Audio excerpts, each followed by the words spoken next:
Welcome to Tisky Sour. I am guessing you are joining us after having watched the first prime ministerial debates between Boris Johnson and Jeremy Corbyn. I can't offer you either of the next prime ministers here this evening, but I can offer you some top-notch post-match analysis of that showdown. I'm joined by Ash Sarkar. Hello. I'm also joined by James Butler. Hello. How have you both found, or how did you both find, that hour-long debate? Okay, so in a head-to-head where you've got the leader of the opposition versus a sitting prime minister, and you've got this very weird situation where both of them have very low personal approval ratings, but Jeremy Corbyn in particular, his approval ratings are hovering somewhere around Rita Ora and Nasty Nick from Big Brother. Merely showing up and not having a disaster is going to be good for him. And in a debate where the sitting prime minister, once you get him off his preferred terrain of Jeremy Corbyn is going to let Nicola Sturgeon into number 10 through the back door and get Brexit done, looks waffly, unfocused, smirking, rude, unable or unwilling to listen, you end up with the situation that we've got where the prime minister is only perceived to have won it by a whisker. Sorry, I could hear my voice being played back to me, which is why I suddenly looked like I was having an aneurysm. That's always very distressing to have that happen. No, look, I mean, this debate, it wasn't a game changer. And actually, what I took away the most, and actually the YouGov snap polling shows this as well. It shows that it gives 51-49 in favour of Johnson. That's a very, very close, effectively a dead heat. What I took away most strongly was that the format was sort of bizarre in some ways. Right? It was weird. It was very stilted. It effectively meant that the two of them could talk past each other without answering, on either side, actually, very, very difficult questions for both Johnson and Corbyn. Julie Etchingham didn't really catch on to Boris Johnson's tactic, which was to kind of bluster his way through, especially if he was talking second, which was, then he didn't have to really answer any comeback questions. I also thought Johnson was pretty clearly underprepared, but Corbyn, could have gone harder in attacking him as well. And we could talk about that a bit, maybe, because could have worn different glasses. He could have worn different glasses. But I mean, the other thing I think that has become very, very clear, was Johnson's strategy, which he kind of telegraphed throughout. Right, his sort of comic return to Brexit, even on questions like the NHS, like public spending, like the consequences change of austerity, and like climate change indeed. He sort of telegraphed that and sort of signalled that he was doing it. But I don't think it necessarily came across terribly well for him. I mean, certainly if you'd been playing a Boris Johnson drinking game, you'd be slaughtered at this point. I mean, I think Jeremy Corbyn could have pivoted a bit more, and Boris Johnson pivoted a bit too obviously. So I think you're right that the extent to which he was like, my Brexit deal, any question, whether it was about public services, whether it was about the NHS, whether it was about whether you could trust him, I mean, it was very transparent. At the same time, I mean, I think on too many occasions, I feel like Jeremy Corbyn has had 2 years of being quite defensive. He's used to going on the television and people sort of saying, why have you done this wrong? Why have you done this wrong? Why have you done this wrong? And him trying to survive interviews and him sort of saying, well, actually, it makes sense because of X, Y, Z. And actually, you're trying to attack me because of what I've done. But actually, if you look at the details of the policy, and I think he could have gone out there and been a bit more, and gone hell for leather against Boris Johnson. There were so many places where you just think that Jeremy's philosophy of when they go low, we go high, which he's borrowed from Michelle Obama, is not the right tactic in a general election, which is truly a fight to the death between two completely opposite and irreconcilable ideologies. And so there are so many times where I think Jeremy needs to do something which I don't think comes naturally to him, which is make it personal in order to make the ideological conflict tangible. So when he's being pushed on, how are you going to pay for a 4-day week? You go by taxing your mates, the billionaires who are funding the Conservative Party. When he's being pushed on what his Brexit position is, he needs to go, look, you've got two very smart people pretending to be dumb to discredit me. It's really simple. It's a leave option, which has got a customs union to protect jobs, or it's remain. And if you can't understand that, then maybe you shouldn't be prime minister, bro. And when in doubt, I'll just ask Boris Johnson how many kids he's got. 11 at this point. Who knows? Maybe you should do the prep before the next one, eh? Listen, I mean, there is a difficult question here, and it's actually a strategically difficult question. It's, for both of them, but especially for Corbyn, is what the dividing line is between being sort of statesmanlike and you're running. Standing, rather. This one stands in Britain, one runs in the United States. Standing for high office, where how do you bridge that line between statesmanlike and actually recapture some of that sort of insurgent energy? Because actually, the material is there to be insurgent on this stuff. I don't think it really came through tonight, but there were a few moments where I thought, that's what that's the Jeremy Corbyn I wanted to see. I also think I agree with Ash. Like, I think that the left more widely, and I'm from the centre left right through to the socialist left, has to accept and has to recognise this is a time of ideological division and be okay with that division and actually highlight that division and accept that solution comes through recognising that such political differences exist rather than attempting happy clappy hand holding whatever. But I do it is a problem, and it is actually difficult to judge where that borderline is between statesmanlike and insurgent, and how you bind the horse to bind the two horses together and make the chariot run. It's very it's a difficult thing to do. I mean, I think one of the things that the left needs to remember, and it's I think understandable because I feel it too, which is we've got such a reputation for being nasty and being personal and always going for the jugular, that you want to demonstrate that your politics are actually based on kindness and a respect for the inherent dignity of the entirety of humanity, and that you actually want some space for softness, for respect, for consensus. However, Aisha Hazarika is never going to tell you, you know what, I've got you wrong and you're actually a nice person. And so you just sometimes have to go, well, you know what, certain set of people who once identified themselves as the custodians of what constitutes rational or reasonable leftist discourse, they are not going to like you. Yeah. So do what's effective. I mean, I do think it's a disappointment in some ways. There was some reference to billionaires today in the debate, but there was actually a very strong report published by the Labour Party early today on the links between billionaires and the Conservative Party. I would have liked to have seen a bit more of that in there, to be honest. I think that's the kind of attack that I'm talking about. These things are objectively true. They're obvious. They're discernible. Stuff like corporation tax, which eventually did get brought up, but perhaps wasn't dwelt on as strongly as possible. Again, I think half of that is a problem with the format, but some of it is needing to take that fight out there. I think that is going to be increasingly important. Let's go to a clip. So I suppose, some of the conclusions there are that a bit of a stalemate. Corbyn could have gone more heavily on the attack. A couple of missed opportunities. One attack that did go very well, and I think this definitely landed. It was towards the start of the debate. So hopefully when the most people were watching. This was when they were discussing Brexit.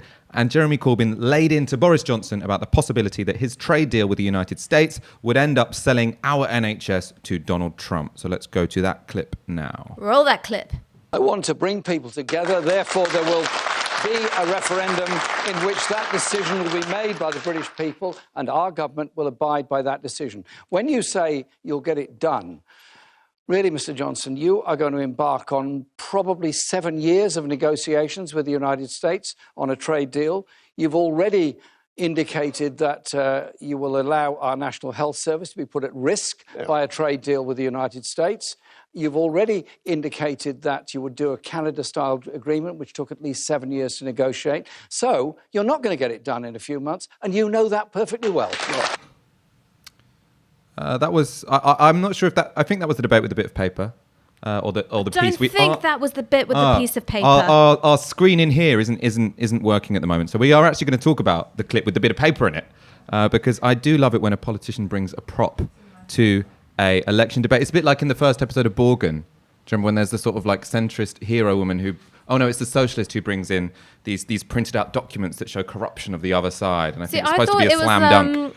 like the righteous version of Marc Francois bringing me his leaflet. Oh, yeah, exactly. I think this line lands, though, and I think Jeremy Corbyn potentially could have pivoted back to it more and more and more. Conservative HQ are actually tweeting out that the key moment of the debate was Boris Johnson flatly denying and flatly ruling out selling out the NHS to Donald Trump and the United States. But I don't think Boris Johnson denying something counts for very much. This is not a man that people trust. So, I mean, if you want to know the value of one of his verbal commitments, ask one of his ex-wives. So the more you bring this up, the better.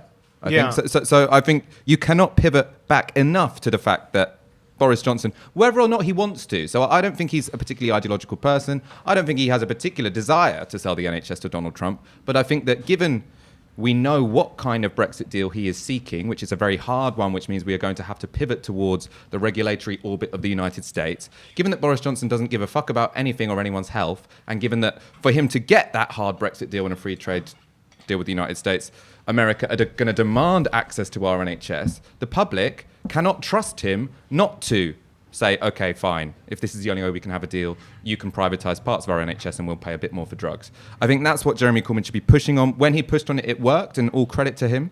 I think bringing in the prop, helped. That makes it more likely actually to hit the 10 o'clock news bulletins because it's a story in itself. So I think Gary actually has the clip of the piece of paper, if I'm not mistaken. Do you want to show us that moment? It was thrilling, or as close to thrilling as I get these days. That's a really low bar. Well, listen, I have given up partying, and now if I want to feel like I'm about to pass out in a toilet, sweaty and afraid, I just drink a cup of coffee when I'm not expecting it. Oh dear. Really a very I had to give up sad caffeine. Are we going for the prop clip? Yep. To negotiate 6 months for a referendum, and that will bring that process to an end. What we know of the government's proposals, what we know of what Mr. Johnson has done, is a series of secret meetings with the United States in which they were proposing to open up our NHS markets, as they call them, to American companies. Freedom of Information Act request was made in order to find out what happened at these meetings. That's what happened at these meetings. Every single line of this document redacted out. A document here of US-UK negotiations, summary of specific negotiating objectives. This is an Are we back?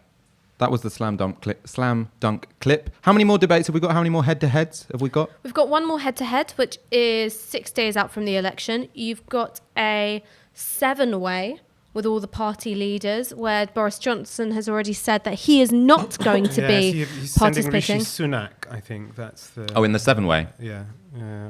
Well, anyway, Jeremy Corbyn's advisors, give that man more props.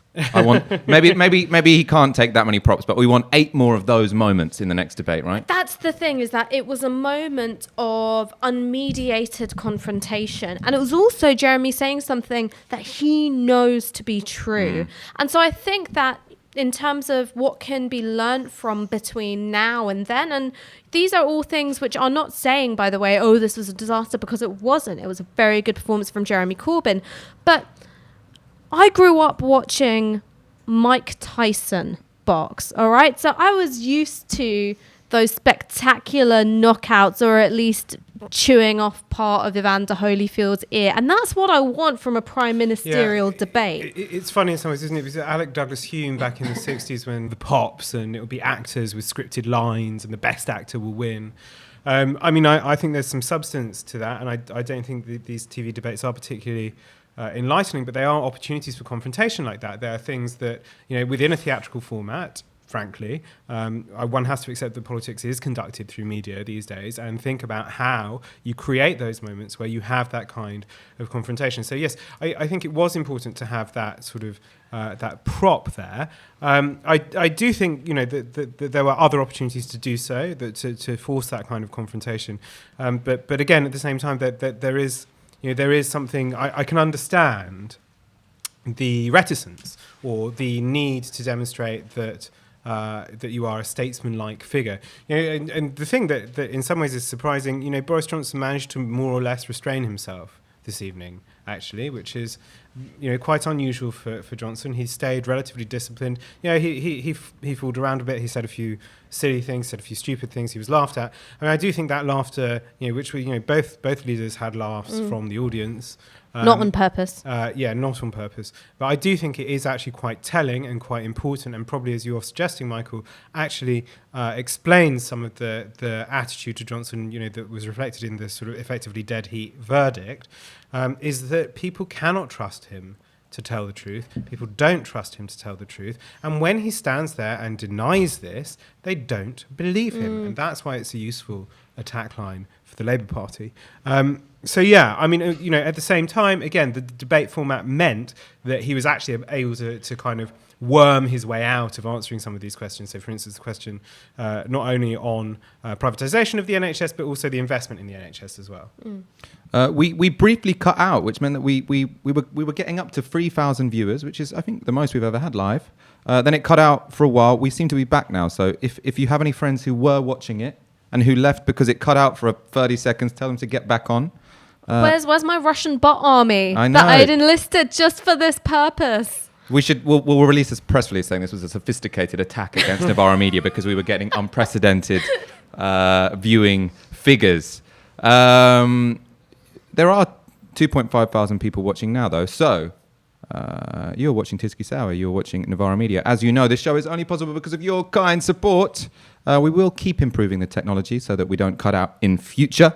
And we will be doing more of these live reacts after further key events in this general election campaign. So like this video, share it on Facebook, share it on Twitter. Keep your comments coming. We will go to your questions at the end. Can I yes. bring up something which didn't happen in the debate, but happened around the debate online? I stuck it in the script, Gary.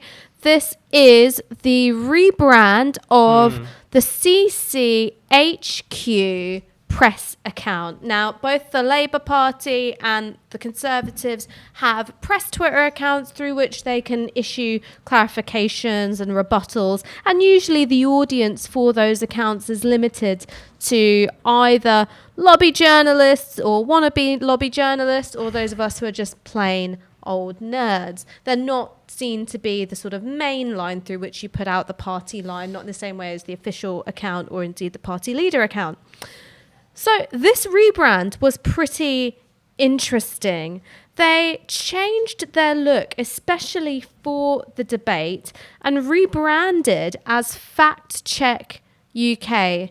And it still has that blue tick next to it, which was a blue tick not for Fact Check UK, it was a blue tick for CCHQ Press. And obviously what's going on there is that the Conservatives tried to rebrand their press operation as an independent and impartial fact-checking account. And this earned them a pretty sharp rebuke from Full Fact, who do lots of those debunkings and corrections around question time, saying that it's misleading and irresponsible. Which pretty stern words from Full Fact. I would probably go a little bit further.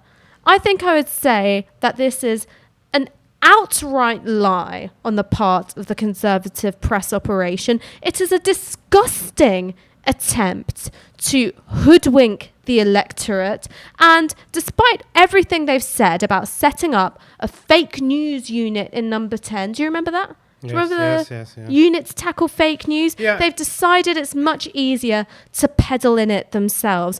I think that this should be looked at quite seriously by the Electoral Commission. I think that Twitter needs to have a good look at its terms of service, particularly during an election campaign, because these lying bastards will stop at nothing to hold on to power, even if it is outright lies and manipulation. I mean, this brings up an important point, doesn't it? Which is that actually the rules for this election period are being flouted at every opportunity. And it's really quite striking, actually. And I think I went into this election period thinking, yes, very, very similarly to you, these people are going to do absolutely everything to hang on to power, to delegitimise the opposition.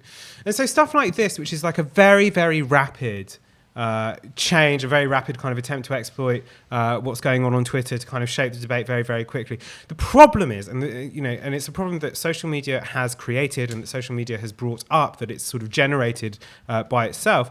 The problem it creates is like the penalties for it are far too late. And this is a wider thing as well. It seems to me that PERDA, the period in which election rules kick in, so it's for the civil service, but also the broadcasting rules that control what the BBC do, that oblige the BBC to give equal treatment, but not just the BBC, every other broadcaster as well. They seem to me to be rather patchily applied at the moment, and they seem not to be doing their job. And part of the reason they're not doing their job is because of the use of social media and stuff like this. So social media generates and creates this content, and it can then be reported on objectively because it's something that's out there. So I think we need to get a bit smarter about the ways that the system is being gamed in this election. We should always have expected it. We should have known that it was going to happen. So I do think it's a really big and really dangerous issue. Let's talk about the audience. So something that was very present in this particular debate, more than I remember in any other prime ministerial debates. I don't know if they had sort of noisy audiences before, was that you often had, well, sometimes you had applause, and I think both leaders seemed to get an equal amount of applause. But I think more significant in terms of the audience viewing and potentially for poll clips on the radio was laughter. So there were a few situations where you got the audience laughing either at what Boris Johnson had said or what Jeremy Corbyn had said. We'll go through a few of those. Let's start with Brexit, though, because I do want to mention... Very quickly, it would be interesting to know how producers primed the audience first, because when you have a live studio audience, there's usually a bit of a warm-up in which a producer or a floor manager gives the audience a sense of what's expected from them. So for lots of shows, that means we want you to laugh, we want you to clap, we want you to whoop, and other times they'll be instructed to be quiet. So I wonder if this was part of the feel that ITV was going for, which is they were saying, we want you to be participative, we want you to react. It was a pretty interventionist audience, actually. Well, it's also, I think that's also about Brexit and Corbyn. So you don't even need to hype people up. We'll go to the clip in a moment, but you don't even need to hype people up to get them to be noisy necessarily if what you're talking about is Corbynistas or Brexiteers, because they are two noisy groups of people in politics. And I mean, I don't think they are... I mean, they're historically underrepresented, those two groups of people, because they're people who've been pushed out by, the radical centre for the last 30-odd years. But what journalists will always comment upon is that when they go to a Corbyn rally or a Corbyn press conference or a Brexit Party press conference, you tend to have a very noisy audience. And I think one thing that was notable, I thought, in that debate was that both of those groups did seem to be fairly well represented in the audience. So Jeremy Corbyn got some quite loud rounds of applause and also some quite loud jeers, especially when it came to Brexit. Let's go to that clip now. So this was, I think, the first time that Corbyn was laughed at, which clearly wasn't a good moment for him, although there were some corresponding ones for Boris Johnson. Let's go to that now. Which side he would take. Because the public have a right to know. Thank you, Mr. Corbyn. Just very briefly, I've made the position clear. We will have a referendum, we will have negotiation, and we will abide by that result. It's the British people... Yes, we've heard that. Well, we're going to go to another clip soon about climate change, which suggests that we shouldn't necessarily take the audience laughter as an arbiter that something wrong has been said. But I do think there was an issue there in terms of the Brexit position and how it translates in a debate. So something I've heard a lot from people who are knocking on doors is that whilst they were unsure about the Brexit position, it's actually very easy to explain to ordinary people, because you say, they're like, I don't understand what the Brexit position is. So like, look, Labour's the only party that's going to have a second referendum. If you'll remain, this is the only way you can have... The only way you can have it is by voting Labour. If you want a soft Brexit and you don't want, a Boris Johnson, Trump trade deal Brexit, the only way you can get that is by voting Labour. And explained in that respect, it goes down very well, and people are surprised at how well it's going down. In this debate, it didn't go down particularly well. For me, I think that potentially has something to do with I always thought was the problem with the conference position, which was to say he's not going to make his mind up until after a negotiation and until after a special conference.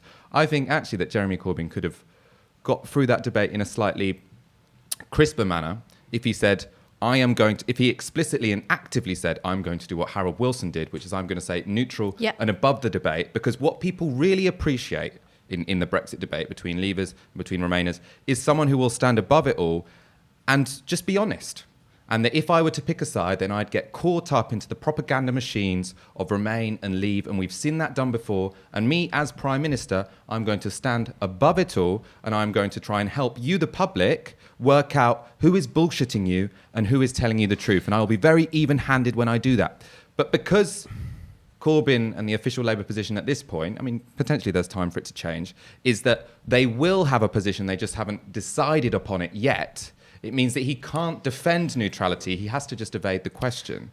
I completely agree with you. I think either make the case for neutrality or say the thing which I think you actually want to say, which is you'll do what your party wants, ultimately. But even that, the public don't like that. Yeah. No, the public don't like that. But say something. I think there's also a problem with the articulation of the Brexit position, which only talks about it as something which is process-based and doesn't quite get to the outcome, because people don't enjoy referenda in this country. We want to have them, but then we don't really like them either. It's like Brussels sprouts at dinner. They just sort of occur and then we complain about it, even though we're the ones who brought them into our home. And so by focusing relentlessly on the referendum itself, rather than what the outcome of it is, and I think the way to frame it is your choice is a Brexit that protects jobs or staying in the staying in the EU. I mean, do we have to stay in the UK? If it still exists by then. And afterwards, this is what the future is going to be like, is better. It's stronger. Yeah, I mean, on that, I don't think there is time to change his mind before the election. I don't think you can change the party's position in that way now before the election. I think that would be tremendously difficult. Look, well, he could, as an individual, he could say that. He could say the party will decide what way it's campaigning, but me as an individual, me as Prime Minister, and he can change that unilaterally. Yeah, he can absolutely. say, me as Prime Minister, I will stand above the fray. I only made half my point. The other point here is that Harold Wilson, obviously did take a position towards the concluding part of that initial EEC referendum. So, it's very hard to do that, actually, in the middle of a campaign. I mean, maybe Corbyn would find it easier than Wilson, who knows? But, there is another side to this, which is that, this was a TV debate. And if you're going to be in the audience for a TV debate, you kind of know what the expectation is of TV presenters about Corbyn's Brexit position, which is that it's confusing, incomprehensible, dangerous, whatever.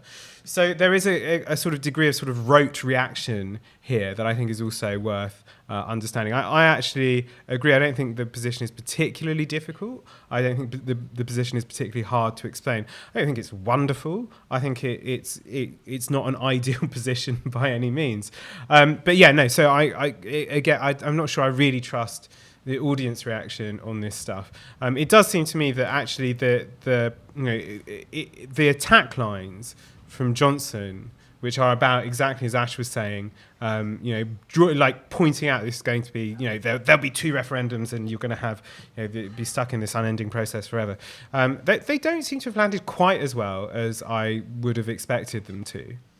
Well, I mean, I suppose the reason they don't land particularly well in that situation is because whilst 50% of the public do think that the idea of two referendums is awful, 50% of the public would quite like a second referendum. I mean, the country is genuinely quite divided on this. So if you can sound positive and affirmative about your policy of having a second referendum, which, to be fair to Corbyn, I think he has grasped now. I think now when he says that we will let the people decide and I will follow through with whatever they say, I believe that.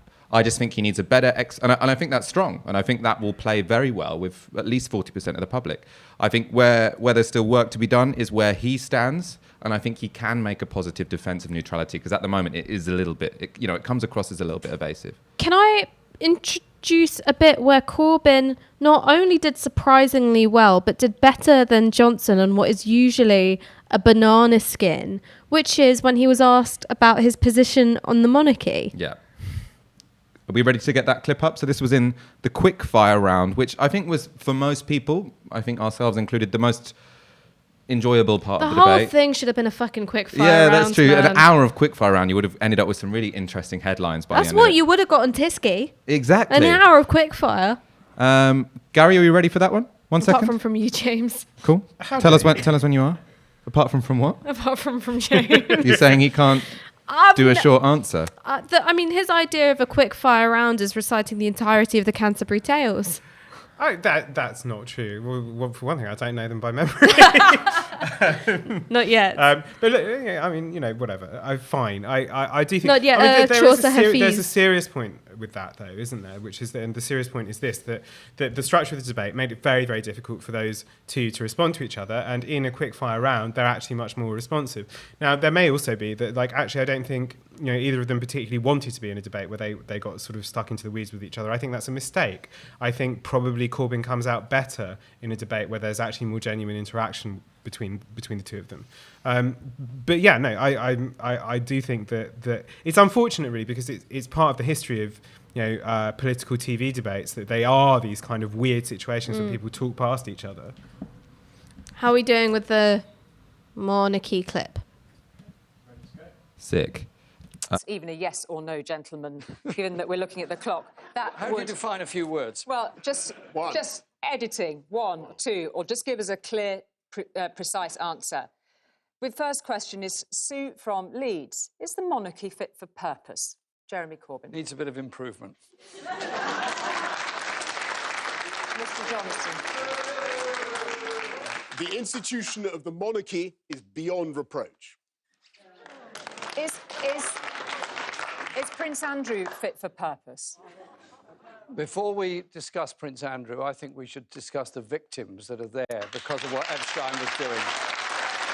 And I think there are very, very serious questions that must be answered, and nobody should be above the law, but the primary position ought to be the proper treatment of those people who are victims of the most appalling behaviour by apparently Epstein and many others. Thank you very much indeed, Mr. Johnson. I think all our sympathies should. So on that, are we back? Yeah. Perfect. On that royal question, I can see Corbyn's answer was great, good humour, got a laugh.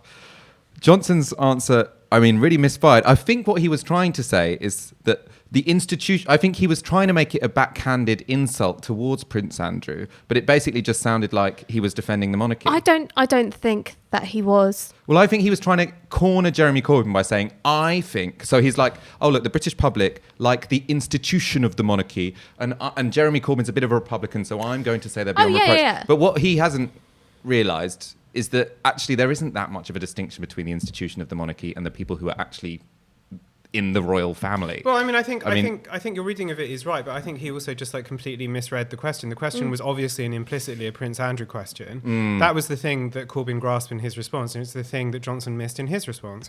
I think it's also, yes, I think he was thinking, attack line, he's a Republican, I'm going to go for him, and thereby missed the actual question itself, which was all about, Prince Andrew's night in Pizza Express in Woking. So you've got two things. One, which is why Boris Johnson handled that question badly. And I think you're right. He went for the attack line. He missed what the actual question was about. But let's talk about why Jeremy Corbyn got that question right. It's because his first answer, which needs a bit of improvement, was funny. It was self-aware. The laugh came because people knew that it was something of an understatement. And actually, when you deliver Republican sentiment through something which is kind of self-effacing and sort of jovial, it becomes a lot more palatable. And also that has a lot to do with this particular context. Now, when you're talking about questions of the monarchy, you're not simply thinking about, the Queen rattling around with her corgis and her sensible heels or whatever. You're thinking about Prince Andrew, the fact that he was interviewed by Emily Maitlis before he was ever interviewed by police, and he may never well be interviewed by police for something that he's alleged to have done. And that the monarchy, which is supposed to be our most treasured institution, has in fact come into direct conflict with one of the most deep veins of public sentiment there is, which is we hate nonsense. Yeah, well, I do think actually to just make a very quick serious point, I thought the kind of longer form response from Corbyn was actually, it spoke, it was Corbyn speaking actually from his political instincts, which is to hate oppression and hate violence, and deplore the kind of crimes that Epstein committed, and to empathise with victims in that case. And that came across, I think, as very genuine. It also suggests that the man is best when he's speaking from his gut and stuff like this. And I thought it was very noticeable. You didn't see it in the clip, but Boris Johnson's follow-up answer sounded very much like a kind of awkward recapitulation of what Corbyn was doing, and so I thought that was very strong. It does say, it suggests, on these issues of outrageous crimes or injustices or instances of that kind of structure of power and the abuse that goes along with it, that he is really, really good when you let him speak from within. Exactly. It came across as the Jeremy we've known since 2015, which is in any circumstance, his instinct is to empathise with those who've been exploited, those who have been marginalised, and those who've been denied a voice to speak for themselves. True. I mean, I also, on a more mundane level, on the first, so that was on the answer to the second question. On the answer to the first question, I really like it when Corbyn does this light-hearted sort of like nudge, nudge, wink, wink. Obviously, I'm a bit more radical than this. So it's like room for improvement. Like, very nice. Let's go to one of the stranger moments of the debate, which was towards the end. This was another audience moment. So there was a question about climate change. And Jeremy Corbyn gave a fairly decent answer, really, which was about how climate change is going to hit people in the global south and it's going to hit poorer people around the world hardest. And there was a very strong and very, odd reaction from the audience. Are we ready for this one? Yeah? Great. In order to you. deliver on those priorities. Okay, Mr. Corbyn, is it the biggest? It's the most massive issue facing the whole world.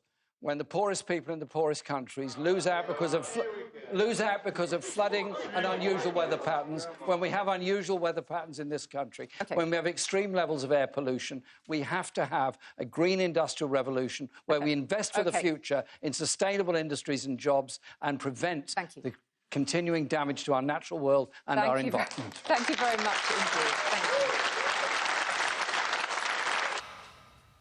I mean, that says a lot about this country, doesn't it? The jeers from middle-aged Middle Englanders when someone brings up the existence of poor countries, the existence of poor communities, and the idea that we might be responsible for what happens to them because of climate change.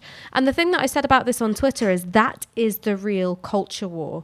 It's not about campus snowflakes. It's not about transgender people. It's not about safe spaces or whether or not you're allowed to clap at things. This ultimately is what the culture war is about, is can your sense of empathy with the other compel you to change the way you structure your own political institutions or indeed your own economy. And there is a deep-seated well in this country which says no, pull up the drawbridge. And that's going to be something which is going to be very difficult for us to deal with and to reach. I mean, I agree entirely. I do think it's not necessarily something that's wrong with the audience, with the country, but with the audience, right? I mean, again, this is like that's a very clearly, part of the producer selection for this was to get that kind of interventionist audience. We know that kind of climate change skepticism is very, very strong among, particularly actually among Brexit Party voters, and so on and so on. So the flip side of this, though, is a question about electoral strategy. So it is reputed that the manifesto is going to have a very strong green industrial revolution, Green New Deal, whatever language they choose for it, running through it. And so it brings up a question of communication, right? Because what that suggests and what Ash is saying, which I think is true, suggests that there is a political communication problem with climate change. Again, very famously, I'm sure we must have talked about this before, that the recent Australian elections were intended to be from the left, a climate election, didn't work for them. There is a serious question about how you frame the question of climate change. And so Corbyn was quite rightly speaking internationally and quite rightly highlighting international obligations. But the thing you can do is then bring that in as well, because when he's talking about air pollution there are cases of children in London who die because of air pollution, who die. I mean, that's something that is as communicable as the question of people in other countries as well, because those two fates are bound together. What we do here and what we do there are not distinct. That's what's crucial. I think there's also perhaps a Corbyn-specific motivation behind the boo, which is, oh, look, here you are, caring about those people from other countries again. And let's be real. The people who are saying, here we go again, and booing, what they mean is you care too much about those darkies over there. That's what they're thinking. Well, it's another example of how Jeremy Corbyn's internationalism and his history of standing up for the oppressed has been sort of reformed and obscured into actually his weakness and why he's suspicious. But the way in which you deal with it is by fighting it head on. You cannot give an inch to that politic. What you can do is integrate your internationalist perspective with the domestic sphere. And one of the things that you can do is make these things tangible, make them feel real, make them feel close, make them feel present. But you cannot cede a millimeter to the notion that dark humanity, dirty humanity, poor humanity is not quite as human as those of us here in this country. As we've got so many people watching, it's over 3,000 now. I want to get some of your questions. Ooh. Especially when it's a sort of like instant live react. I know you will have been, bubbling up throughout that hour-long debate with questions you wanted answered. So let's go through some of these. Alba 156. Jeremy does need to decide if he stays neutral on Brexit. Frankly, I think he needs to. The media will dismantle the idea of his deal if he says that he's for Remain. I think he'd vote Remain. Oh, interesting. Not a question, but that's fair enough, because I think that was typed actually before I asked for any. So this is from Hugh Sluskant. When Johnson attacks Labour's intransigence on the Brexit referendum, what should his reply be? Maybe honesty about the merits and pitfalls of Labour's deal and Remain? I mean, so what? How? So that's the question, actually, I think that we've been asking about when Boris Johnson is saying, why won't you answer the question? This person is saying potentially he could say, well, look, Boris, I know that neither of these options are perfect, so I'm going to be honest with the public about the fact that Remain has some problems inherent to it and that my deal would have some problems inherent to it. I kind of feel it's a bit when you're explaining, you're losing. Yeah. Also, if he's there saying my deal's brilliant and you're saying the two options I'm going to offer are less than perfect. I'm going to give you some crap deals. No. I mean, isn't the real response, partly that actually there needs to be a democratic decision in this country. What we've ended up with, being put forward by Boris Johnson is so very, very, very far from what was talked about and what was campaigned on in the initial referendum, and that it's perfectly legitimate to undertake these kind of democratic exercises. This, by the way, is not a point that is going to win over everyone, but it is a point that is important and necessary to make. A democratic exercise was carried out in 2016. It's obviously run into some problems. There does need to be another democratic consultation, and both sides have to accept that the other side might win, and it would be legitimate for the other side to win, and it would be legitimate in that referendum if those two options were presented very, very clearly. What we have now is someone who is riding roughshod over the democratic process to bodge through a bill, which incidentally, Sabine Weyand, who used to be the deputy to Michel Barnier, who we've heard a lot about over the last couple of years, who was deputy during the negotiations, during the May negotiations. She's now the new EU Director General for Trade. She says, with Boris Johnson's schedule, you will get either a very, very, very bare bones deal or a hard Brexit, hard no deal Brexit. Those are the only two possible options. She said this last week to a meeting on trade in the European Union. Don't Trust Them asks, was the question selection fair? I suppose the name of Don't Trust Them suggests they probably have one particular view about that. But do you think the question selection was fair? Stay woke, comrades. I mean, look, there is no way in 2019 that climate change should be relegated to the quickfire question round alongside what would you get your opponent for Christmas? And that just shows the extent to which the media is complicit in making sure that climate change is seen as this sort of niche-worthy issue. You say a bit about wanting to recycle more and, oh, isn't it bad that the albatross ate a plastic bag, and you move on as quickly as possible. And it's because of that media mishandling of climate change that we are where we are now in terms of the lack of political accountability, the lack of political action, because politicians know that they can get away with being shit on the most important issue facing us as a species.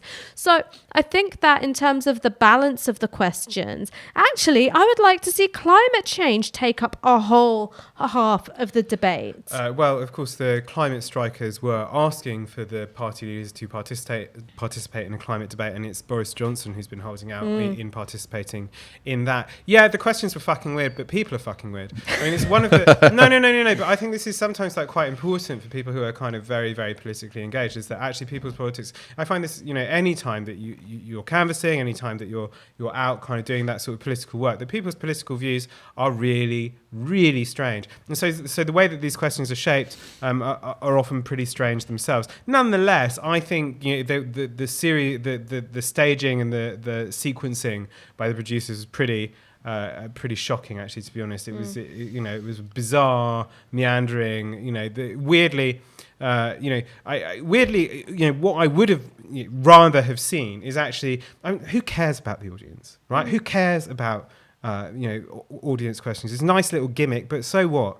Presumably, if you're a political journalist, you're employed because you know things about politics, and you presumably know how to structure a debate such that it's meaningful. Have half an hour on Brexit. Don't punctuate it with questions. Have half an hour on the state of the country. That would be fine. Interesting. I kind of like the little audience. Yeah, question you love vibes. a gimmick. Yeah, I love a gimmick. This is Pie Man asks, should Corbyn have attacked Boris for admitting corporation tax cuts don't raise money but lose money? Yeah, absolutely. Absolutely. He should have gone hard on the corporation tax thing, because yes, he mentioned that he would in fact just be increasing corporation tax to the point that it was at in 2010, but he didn't nail the narrative, which is, while you made the rest of the country poorer, you gave a tax cut to the tune of XYZ billion to the very richest in our society. And now you're admitting, billion, I believe. now you're admitting that that doesn't increase the overall tax intake. It in fact is a cost for the Treasury, and you're doing it because it's politically advantageous to you. He really should have gone much harder on that, because that's a point where, in offering a rebuttal, you are explaining how it is society and the economy actually works. I mean, I think billionaires was one example where he should have come with a better pre-prepared attack line, right? Because, I mean, there is just such a wealth of reasons that you can attack the Conservative Party. And the Labour Party themselves came up with some brilliant research on this recently, which showed that a third of billionaires, so 1/3 of British billionaires, have donated to the Conservative Party since 2005. Totaling £50 million. And if you connect that to the amount that billionaires have made via tax cuts, which the Tories have implemented since 2010, then, I mean, you can see who these guys are working for.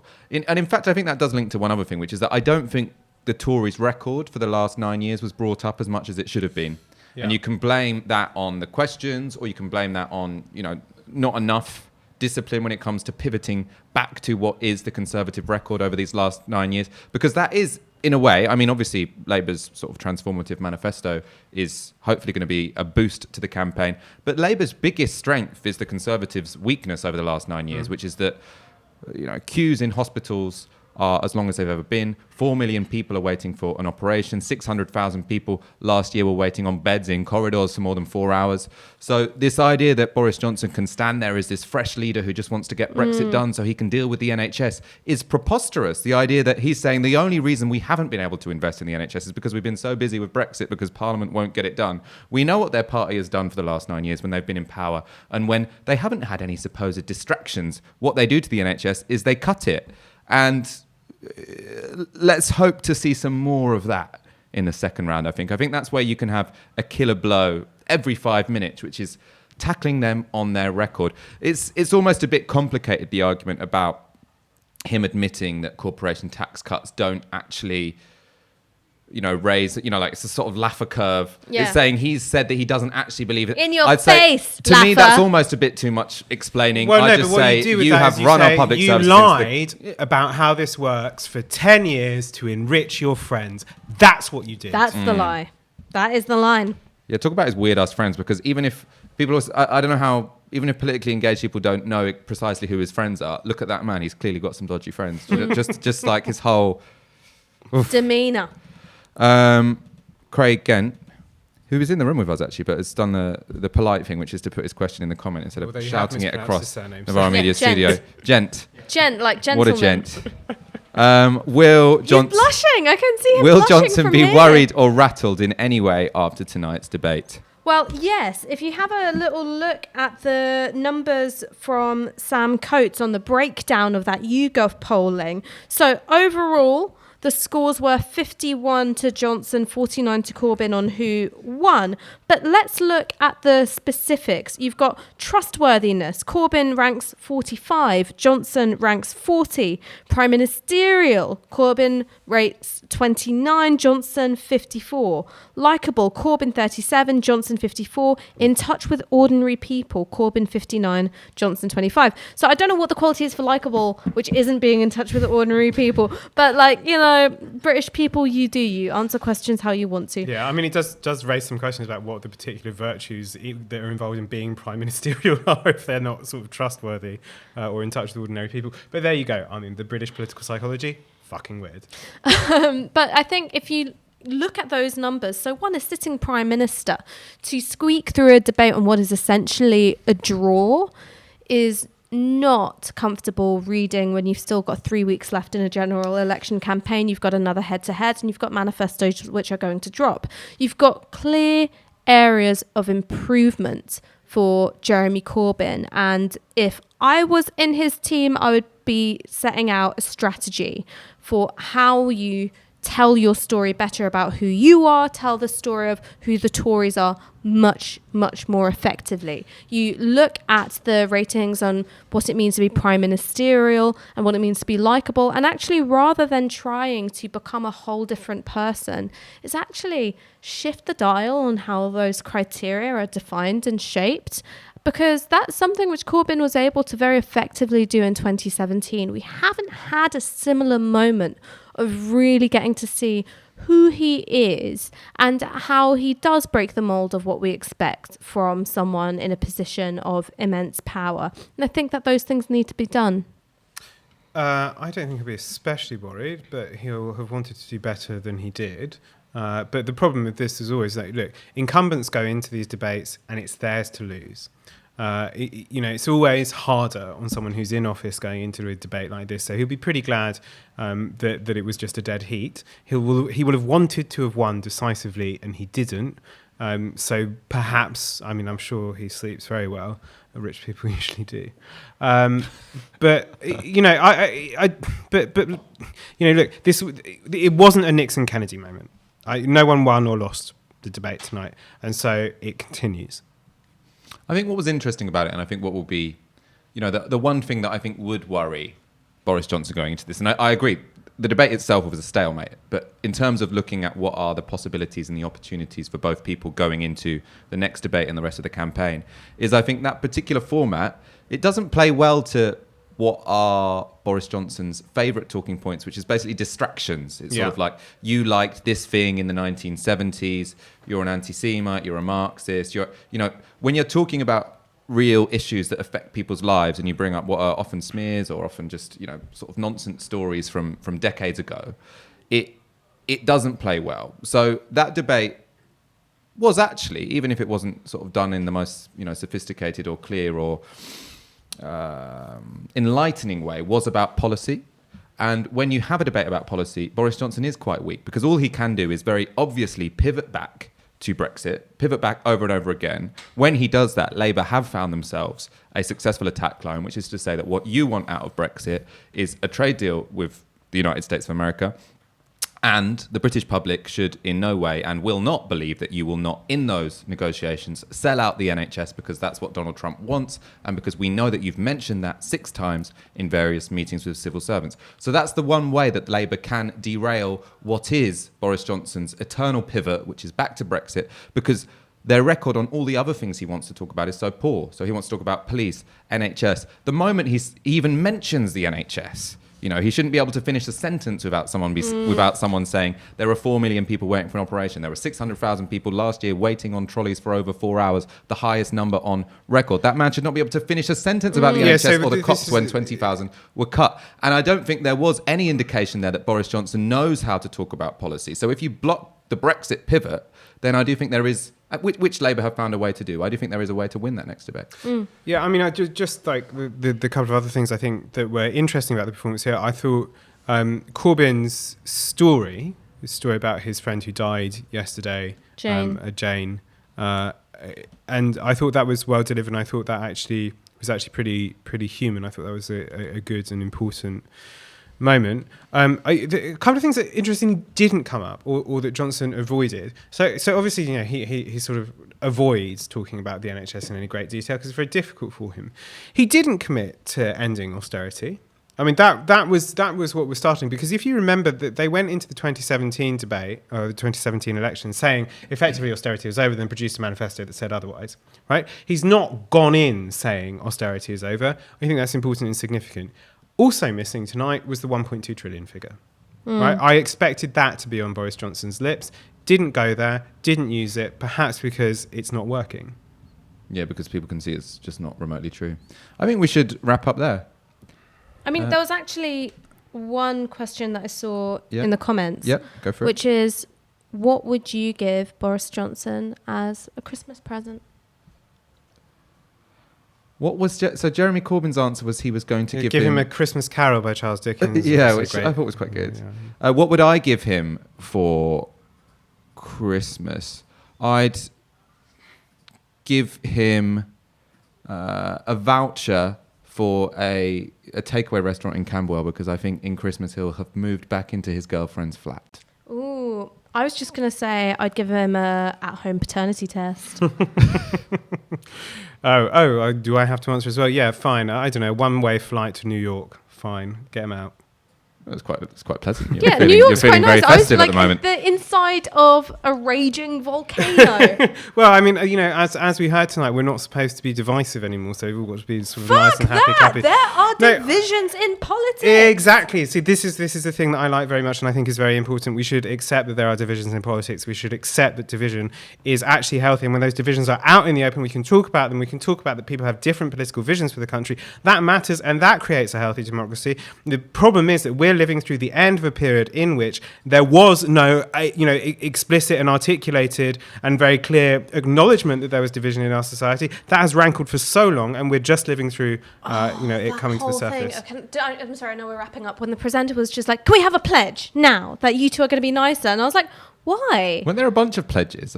She kept trying to get a pledge out of the This is also very American. This also always happens in American elections. There was a pledge to be nice to each other, and there was what was the other pledge? I feel like there was another one. I can't remember what it was.